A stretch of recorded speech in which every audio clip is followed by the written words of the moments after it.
In this video, tuturo ko sa iyo kung paano mag-register dito sa Gcash at kung paano i-fully verified yung Gcash account mo para ma-access mo lahat ng features at syempre kung paano ka rin kikita ng unlimited 50 pesos.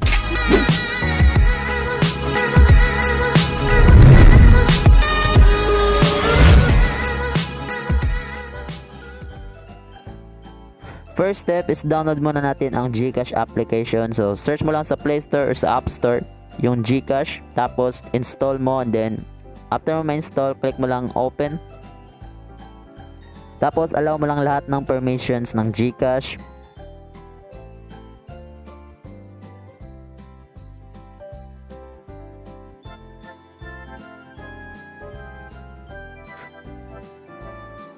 Next, click mo itong register button.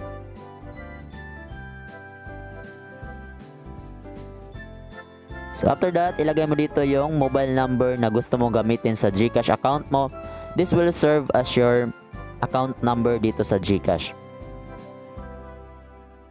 After that, click mo lang next. So next step naman ay magsisend sila ng verification code para ma-verify nila na sa'yo talaga yung mobile number na nilagay mo.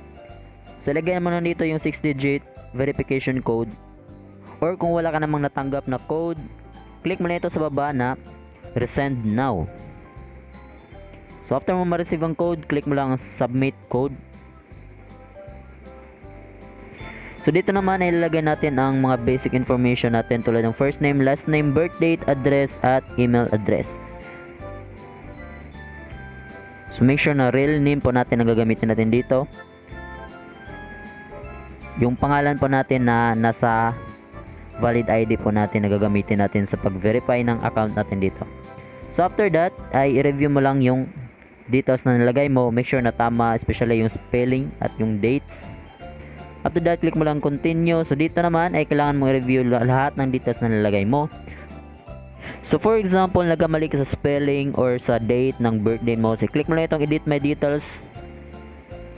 Tapos click continue ulit. So dito naman ay makikita mo dito na do you have a referral code? So kung wala kang referral code, lagay mo dito yung referral code ko. At after mo naman gumawa ng Gcash account at ma-verify, ay comment mo din sa baba ng video nito ang referral code mo para kumita ka din ng unlimited 50 pesos. So after that, click mo lang ang submit. So dito naman ay kailangan natin gumawa ng mobile PIN or IM-PIN. So ito yung magsisilbing password dito sa Gcash account natin. So make sure na ikaw lang nakakaalam ng mobile PIN mo. So wag kang gumamit ng mga mobile PIN na madaling hulaan tulad ng 1, 2, 3, 4 or yung birth date mo. So hindi yan tatanggapin ni Gcash. So kailangan mo gumamit ng PIN na mixed numbers talaga siya, or ka na bahala. After that, click mo lang submit. And after that, congratulations, we've successfully created your Gcash account. So, ganun lang kadali gumawa ng Gcash account. Ngayon naman ay kailangan nating i-verify or i-fully verify yung Gcash account mo para ma-access mo lahat ng features dito sa Gcash. So, login ka lang using your 4-digit MPIN. So, follow mo lang lahat ng instructions dito. So, tap mo lang to continue. Ipinapakita lang na Gcash kung paano yung mga basic na gagawin mo dito para makapagsimula dito sa Gcash.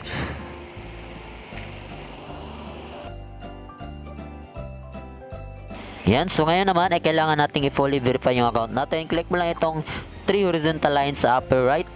Tapos, makikita natin dito na nasa basic level pa lang tayo. So, ang goal natin ay ma-fully verified yung account natin at kailangan lang natin dito ng at least one valid ID. So, click mo lang ang verify now. So, ito yung mga steps para ma-fully verify yung account natin. So, unang-una, ipipicturean lang natin yung valid ID na napili natin. And after that, ay scan lang natin yung face natin dito sa Gcash. And fill in the information about yourself. So, after mo magawa lahat ng yan at ma-fully verified yung account mo, ay ma-access mo na ang mga features na ito. Example, itong send money, save money, invest money, and transfer to bank. So, get fully verified. Click mo lang yan.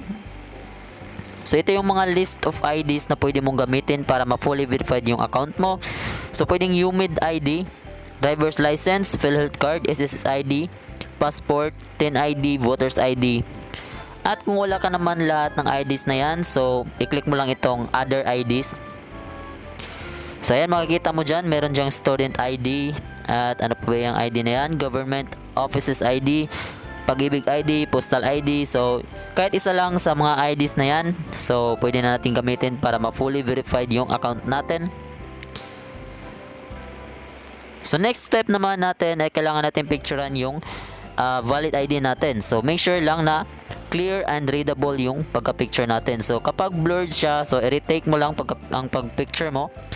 So pag submit mo naman ay ganito yung lumabas. So i-click mo lang ang retry, ibig sabihin yan ay hindi siya clear hanggang sa ma-achieve mo yung clear na picture. So next step naman ay kailangan natin i-scan yung face natin. So humarap ka lang sa camera at i-scan mo lang yung face mo for just 3 seconds. And after that ay kailangan mo lang fill upan ang additional information nito about yourself. At i-review mo ulit yung mga information mo about yourself. So make sure na tama lahat, pati yung spelling. So after that, click mo lang itong I agree to the terms and conditions. So pwede mo ring basahin yung terms and condition nila. So after that, application submitted. So wait ka lang ng up to 30 minutes at magkakaroon ka na ng feedback kung successfully na-verify mo ba yung account mo. So ito yung makikita mo kapag fully na-verified na yung account mo. So ganun lang po kadali gumawa ng Gcash account at mag-fully verified ng Gcash. So again, kung gusto mong kumita ng unlimited 50 pesos ay mag-refer ka lang ng kahit na sinong kaibigan mo na gumamit ng Gcash at ibigay mo sa kanya yung referral code mo. At syempre, comment mo din sa baba ng video na ito ang referral code mo para may gumamit din ng referral code mo in case na wala silang referral code. So, thank you for watching and God bless!